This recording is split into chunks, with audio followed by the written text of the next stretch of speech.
नमस्कार, मैं आंकड़ा पंचनामा में आप सभी का स्वागत है। मैं हूं सुमित। एक कमज़ोर दिन, जबकि फर्स्ट हाफ में मार्केट्स फिर भी थोड़ा स्टेबल थे, लेकिन सेकंड हाफ तक आते थे मार्केट्स के अंदर बिकवाली थोड़ी ज़्यादा गहराई और बिकवाली थी बैंक निफ्टी में। करीब 12 में से 9 शेयर बिकवाली में रहे। फ्रंट लाइन निफ्टी में जहां प्रेशर देखने को मिला, निफ्टी बैंक, निफ्टी, सेंसेक्स सब में दबाव था। मिड कैप स्मॉल कैप पहले होल्ड कर रहे थे, लेकिन बाद में वहाँ बिकवाली इंटेंस हुई और इंटेंसिटी इतनी ज़्यादा थी कि करीब 800 शेयर तेज़ी में थे और करीब 1500 शेयरों के आसपास की बिकवाली वहाँ बनते हुए दिखाई पड़ी। तो सेकंड हाफ में मिड कैप स्मॉल कैप की इंटेंसिटी और एक्सटेंड होते हुए दिखाई पड़ी। क्यूज़ वीक थे। पहले तो अंतर्राष्ट्रीय बाजारों के संकेत कमज़ोर थे, उसका एक इम्पैक्ट था। फ्राइडे का दिन था, तो भारतीय बाजारों में जितने कैरी थी पोजीशंस वो भी हल्की होते हुए दिखाई पड़ी। स्टॉक स्पेसिफिक स्टोरी भी आज काम नहीं कर रही थी। आज तो बिल्कुल चौतरफा बिकवाली थी। तो बिकवाली में आपको दिखाई पड़ेंगे आज थोड़ी बहुत फार्मा में बाइंग थी सिलेक्टिव, लेकिन थोड़ा बहुत टीसीएस रेजिलिएट कर रहा था। वहाँ पर आज नंबर्स आने वाले हैं, कुछ ही देर में आ जाएंगे। इनफैक्ट बातचीत में नंबर आ जाए, शायद कोई बड़ी बात नहीं है।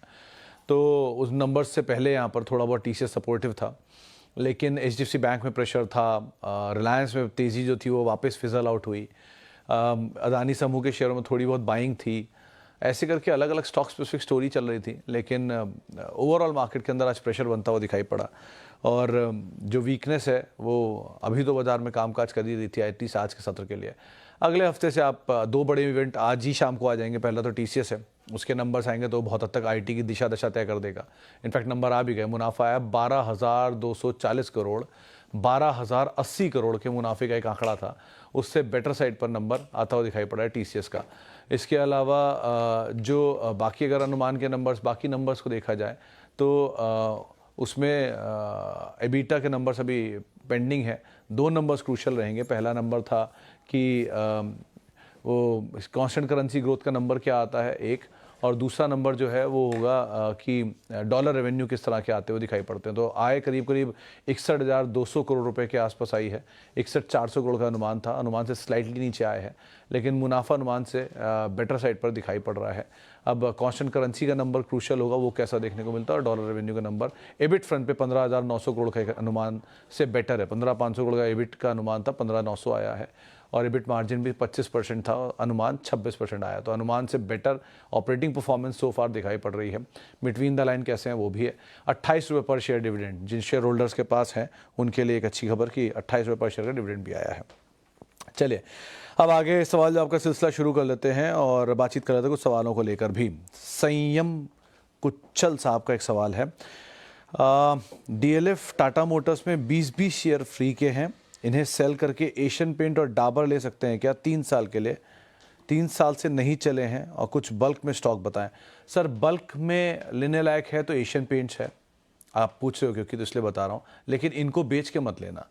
बल्क इसलिए भी नहीं बोल रहा चाहता हूँ मैं कभी, क्योंकि बाजार है वो किसी को भी कभी भी गलत कर सकता है। मैं भी क्या, कोई भी गलत हो सकता है, मार्केट्स है। सो इसीलिए बल्क में कभी जाने की राय किसी को नहीं देता मैं, क्योंकि हो सकता है यहाँ पे आप ले लो, शेयर बाजार और नीचे आ जाए, फिर आप बोलोगे कि आपने दिला दिया, नीचे आ गया। तो आप, मैं गलत होने के लिए हमेशा तैयार हूँ, इसलिए आप लोगों को भी प्रिपेयर करके रखता हूँ कि आप भी थोड़ा गलत होने के लिए तैयार रहो। बेटर इस थोड़ा रियलिस्टिक होने में कोई बुराई नहीं है। तो अगर मान लीजिए आप बल्क लेने की गुंजाइश देख भी रहे हैं एशियन पेंट्स में, तो आप ये कर सकते हैं कि अपना आधा हिस्सा यहाँ डाल दीजिए और छोटे छोटे चंक के लिए हिस्से तैयार रखिए। किसी किसी फॉल में हल्के हल्के फॉल आए भले ही, उनको आप ऐड करिए। जहाँ पर बहुत ज़्यादा बुरे दौर देख रहे हो, जिनको कोई नहीं पूछ रहा और हर इन्वेस्टर को नापसंद आ रहा है जो स्टॉक अच्छी क्वालिटी का, ऑब्वियसली उनको आप पहले प्रेफरेंस दो, वो ज़्यादा बेटर सिचुएशन में है। तो एशियन पेंट इसलिए मैंने नाम लिया कि वो बहुत साल से चला नहीं है, 3 साल से एक ही जगह पर है। इसमें जी एंटरटेनमेंट नहीं आता, जी एंटरटेनमेंट 16 साल से वहीं पर ही है, 18 साल से, तो उसको तो मत ही लगाना हाथ, क्योंकि वहाँ पर कोई कुछ नहीं बदलाव होने वाला।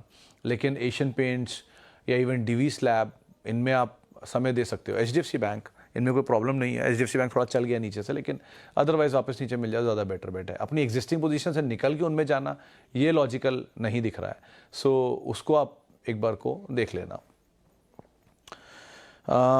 आगे बढ़ते हैं और इंश्योरेंस स्पेस में sir HDFC life is better. तियास साहब, दो आईसीआईसीआई प्रूडेंशियल भी ख़राब नहीं है, लेकिन बेटर इज, अगर आप शेयर के हिसाब से सोचोगे तो आईसीआईसीआई प्रूडेंशियल इज़ बेटर।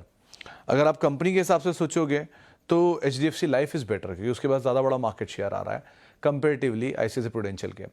लेकिन वैल्यू वाइज सस्ते और महंगे के हिसाब से अगर आप सोच रहे हो तो HDFC लाइफ थोड़ा महंगा है, ICICI प्रूडेंशियल कंपेरेटिवली थोड़ा सस्ता है, SBI life and ICICI prudential. So आपने HDFC लाइफ ले रखा है या ICICI प्रूडेंशियल होल्ड, आप दोनों ही कर सकते हो, but better position ICICI prudential है ऑब्वियसली। लेकिन अब अच्छे अर्निंग देगी HDFC लाइफ तो शायद वैल्यू सस्ते हो जाए। सो ये कुछ केविएट्स हैं, बट इस सेक्टर में दोनों कंपनियां खराब नहीं है, एटलीस्ट ये मैं कह सकता हूँ। ओके, आगे बढ़ते हैं। Sumit ji, Exide and Jamna auto current भाव में ले सकते हैं क्या? BBC वर्ल्ड वाइड जी का सवाल है। सर, पहली चीज़, एक्साइड इसलिए मत लो क्योंकि वो बहुत चल चुका है, पहली बहुत साफ राय है इसमें। जमुना ऑटो ले सकते हो, बहुत पुरानी कंपनी है, आज की कंपनी नहीं है, काफ़ी पुरानी कंपनी है इनफैक्ट।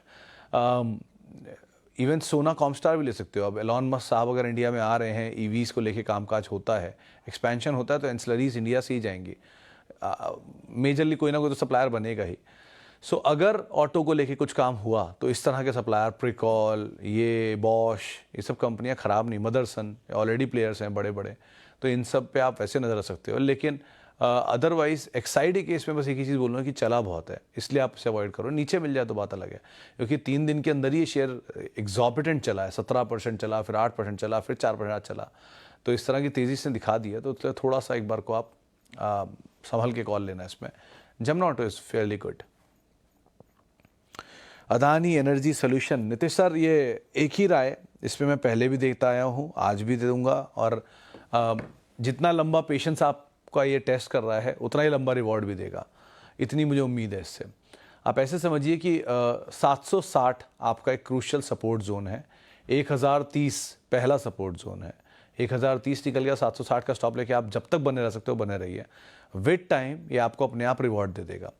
रेंज के अपर एंड पर आके काम काज कर रहा है अब ये 1100 के आसपास, 1120 1130 घूम जाता है दिन भर में एक बारी, और वापस नीचे चला जाता है 1080 के रेंज में। तो 1160 के ऊपर क्लोजिंग, 1160-70 के ऊपर क्लोजिंग मिल जाए तो इस स्टॉक में एक नया मोमेंटम गैदर होना चाहिए आइडियली टेक्निकली।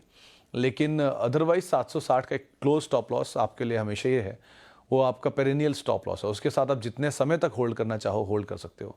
रिस्क कम है यहाँ पर, एटलीस्ट नंबर्स के ऊपर नज़र रखिए, ग्रुप के अलग अलग एक्सपेंशन के ऊपर नज़र रखिए और बने रहिए, ज़्यादा बेटर है। ओके, आगे बढ़ते हैं और कुछ और सवालों को भी शामिल कर लेता हूँ। किधर गया?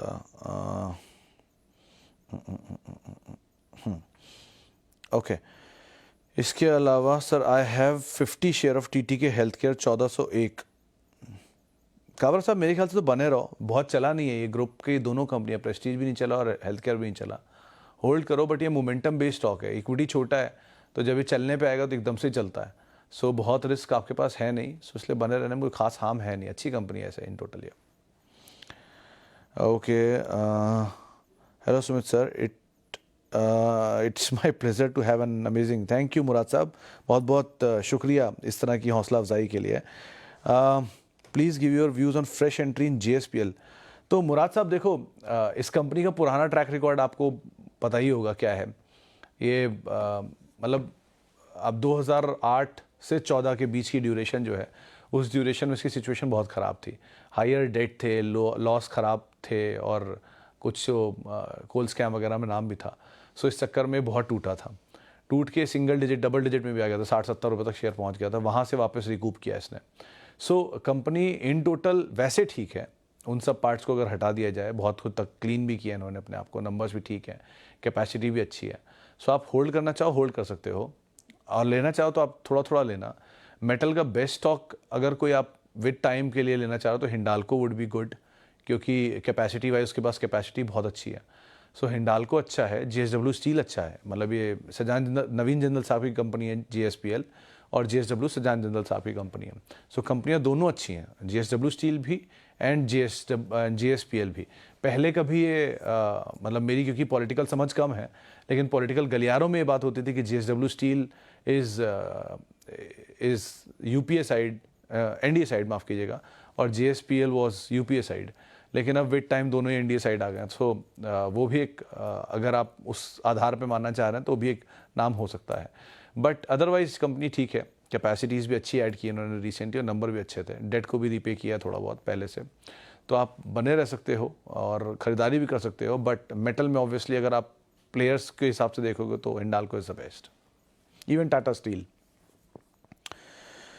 ओके, आगे बढ़ते हैं और ओके कुछ सवाल। I have Cipla share 1455, what should I do, it's falling. Harsh साहब ये आपने लेट लिया है, आपका फॉल्ट है इंडिविजुअली, स्टॉक का फॉल्ट नहीं है। ये कंपनी ने भी रिसेंटली अपना नया ऑल टाइम हाई भी हिट किया था और आप शायद थोड़े ऊपर के जोन्स में एंटर कर गए, तो आपको इसलिए लग रहा है कि ये शेयर नीचे आया जा रहा है मेरी खरीदारी के बाद से।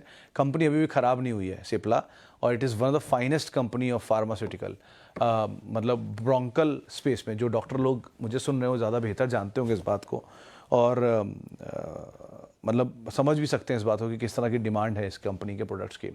लेकिन ब्रोंकल स्पेस में कंपनी बहुत अग्रणी कंपनी है, बहुत स्ट्रॉन्ग प्रोडक्ट प्रोफाइल है कंपनी का, और अच्छी मैनेजमेंट भी है। सो अगर आपके पास समय है देने के लिए तो आप होल्ड कर सकते हो। बहुत समय बाद चला था, और जब ये पूरा फार्मा साल का लो काट रहा तब सिप्ला नया ऑल टाइम हाई काट रहा था। सो आप समय दे सकते हो। खराबी क्वालिटी ऑफ स्टॉक में नहीं है, प्राइसिंग थोड़ी ऊपर की आपकी, आपको नीचे कहीं अच्छे दाम मिल जाए तो आप एवरेज भी कर सकते हो, but it's a very good stock to own otherwise.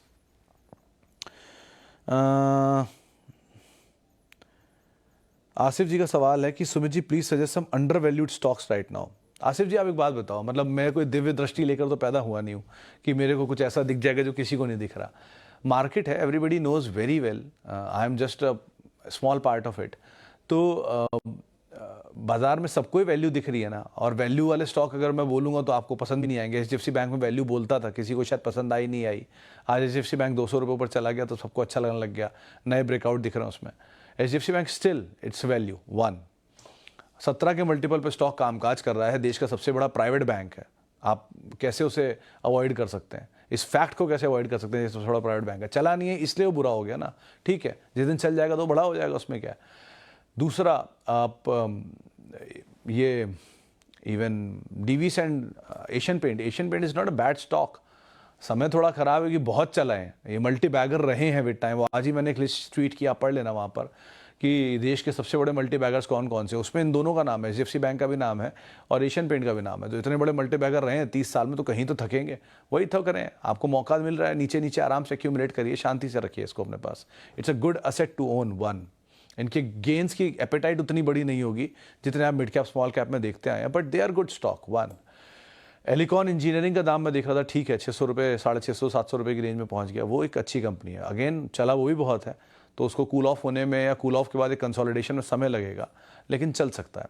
So Fairlie आपके सामने बहुत सारे नाम होंगे जो कि अच्छे वैल्यू पर है, लेकिन आपकी खुद की नज़ारे बदल जाते हैं ना, नज़रें बदली नज़ारे बदले, तो वैसी जैसी नज़रें बदलेंगी नज़ारे बदल जाएंगे तुरंत। तो अभी आपको एचडीएफसी बैंक बुरा लग रहा था 1380, 1420 रुपये पे, आज 1600 रुपये पे सबको अच्छा लगने लग गया, 1560 रुपये पे।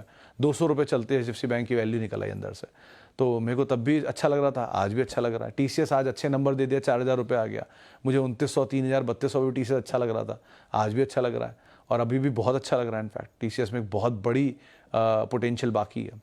सो buy quality, sit rightly, and you will realise with time कि क्यों बोलता हूँ क्वालिटी हमेशा खरीदिए, क्योंकि क्वालिटी डिविडेंड देती है, नीचे आती है वापस ऊपर आ जाता है, आपको मौके देती रहेगी बीच बीच में सेल लेने की, और आराम से आप लीजिए उसमें।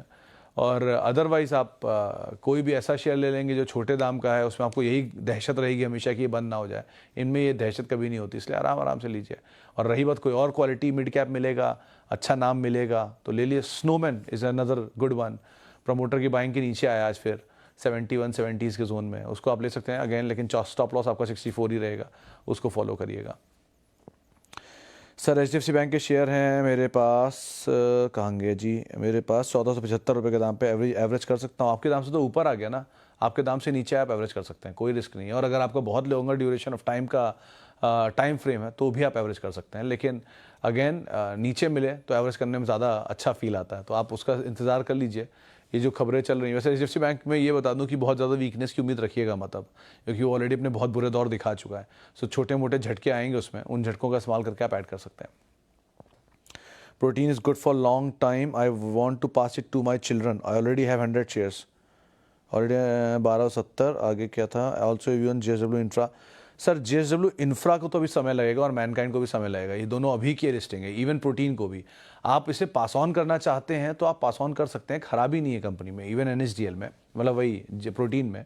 लेकिन मैनकाइंड भी it's a good company. But sir जब आप नेक्स्ट जनरेशन के लिए जाते हैं ना, तो थोड़े क्रेडिबल प्लेयर जो कि अपनी मेटल को प्रूफ कर चुके हैं उनके साथ जाइए, वो ज़्यादा बेटर है। एटलीस्ट वो एक बड़ी क्वांटिटी में इकट्ठे कर लीजिए, उसके बाद आप इनमें बेट करते रहिएगा। क्यों आपको लग रहा है कि वो मल्टीबैगर नहीं बनेंगे? वो बन चुके हैं, ये मल्टीबैगर बन जाएंगे। इसी को देखते देखते में ही, जब इस ड्यूरेशन में इस कार्यक्रम को मैं कर रहा हूँ पिछले 6-1 महीने में, उसी ड्यूरेशन में ही यूनाइटेड स्पिरिट 700 रुपये का 1200 हुआ। उसी ड्यूरेशन में टाटा कम्युनिकेशन 800 रुपये का 2100 रुपये हुआ। इसी ड्यूरेशन में ही एचडीएफसी बैंक 1300 रुपये का आज 1500 रुपये वॉटेवर प्राइस हो गया। टीसीएस 3000 रुपये का आज 4000 रुपये हो गया। सो इनमें भी 30-30% गेन, 40-40% गेन, कुछ के डबल के गेन आ चुके हैं। इवन जेके सीमेंट 1400 रुपये का शेयर 4500 रुपये हो गया, इसी प्रोग्राम पे इसी जगह पे बात करते करते मैं। सो ऐसा है विद टाइम, अगर आपको लगता है कि लार्ज कैप मल्टीबैगर नहीं बनते तो ये ऐसा नहीं है। रिलायंस इंडस्ट्रीज 2000 रुपये में था, 3000 रुपये हो गया दाम प्लस एक डीमर्जर। सो सब में पोटेंशियल, अगर इंडिया को ग्रो करना है तो इन लार्ज कैप को साथ रहना ही पड़ेगा, तभी ग्रो करेगा। मल्टीबैगर के लिए मिड कैप भी होना जरूरी है, मैं डिनाई नहीं करता, but a best combination of large cap, mid cap and small cap. So इनको आप समय दीजिए। एक आज झटका, जैसे कि मान लिए कभी नोटबंदी आया था, जैसे कि मान लिए कभी कोविड आया था, ऐसा झटका जब इन नए आईपीओ पे पड़ेगा तो ये अपने आप इनके ऊपर का जो प्रीमियम है वो शेड हो जाएगा। जैसे ही वो प्रीमियम शेड होगा तब आप इनको लेंगे तो आपको शायद ज़्यादा जूस मिल पाएगा इनका। बाकी समय बताएगा कैसे क्या होगा, लेकिन अभी के हिसाब से आप अगर लॉन्ग टर्म या बहुत लंबी जनरेशन के लिए ले रहे हैं, नेक्स्ट जनरेशन के लिए, तो आपको इस तरह की चीज़ों का एटलीस्ट फ़ायदा उठाना चाहिए उन पोजीशंस को लेने के लिए। हैविंग सेड दैट, प्रोटीन भी अच्छी कंपनी है, मैनकाइंड भी अच्छी कंपनी है, जेएसडब्ल्यू भी है, but they have to prove their metal with time. Adani enterprise long term view. Shivam साहब, आप हर दूसरे दिन ये सवाल पूछते हैं और मेरा हर दूसरे दिन जवाब रहता है कि इसमें डीमर्जर का कैंडिडेट है। मेरा जवाब नहीं बदलेगा, आप 2 महीने बाद भी पूछेंगे तो। जब तक इसके नंबर नहीं आते मेरा कोई भी जवाब नहीं बदल सकता। हर क्वार्टर के हिसाब से ही नंबर जवाब बदलेगा ना।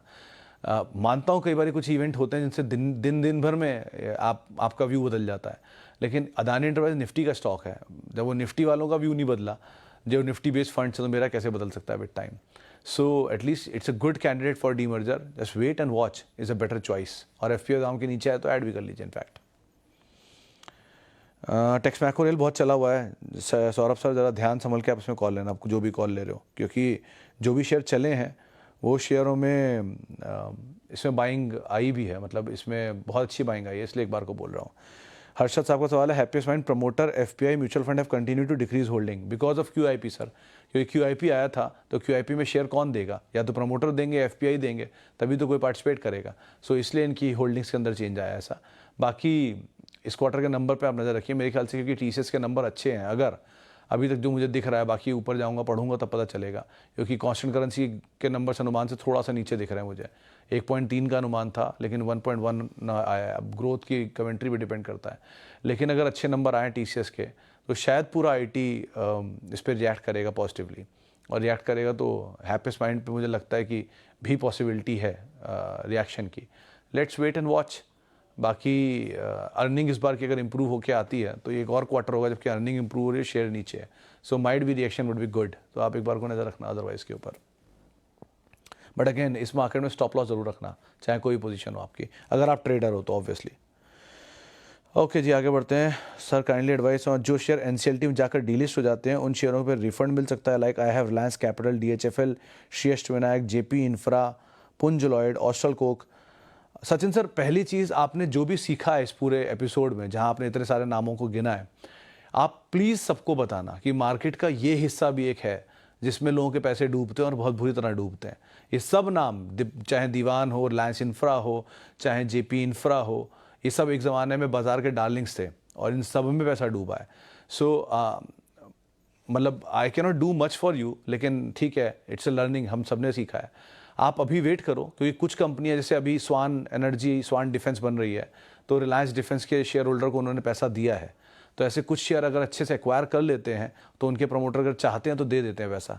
बाकी कम मिले ज़्यादा मिले नहीं कह सकता। ऐसे रुचि सोया में मिला, रिलायंस नेवल में मिला, तो बहुतों में मिला, बहुतों में नहीं मिला, सो इसलिए कहना मुश्किल है, बट एज ऑफ नाउ तभी आप होल्ड करिए। And you must tell everybody कि बाज़ार में सिर्फ अच्छी अच्छी चीज़ें नहीं होती, बहुत बुरी बुरी चीज़ें भी होती हैं। इसी के साथ अब फिलहाल मार्केट पंचनामों को ही समेटेंगे, एक ब्रेक का वक्त है। लेकिन अगर आप भी हमारे साथ जुड़ना चाहते हैं तो @सुमित रिसर्च मेरा ट्विटर हैंडल है। किसी भी आवाज़ के सोशल मीडिया प्लेटफॉर्म पे यानी कि यूट्यूब, फेसबुक, इंस्टा, आप हमारे साथ जुड़ सकते हैं। और किसी भी निवेश से पहले अपने वित्तीय सलाहकार की राय आप ज़रूर ले लें। आप लोगों से अगले हफ्ते मुलाकात होगी। फिलहाल के लिए इतना ही, नमस्कार।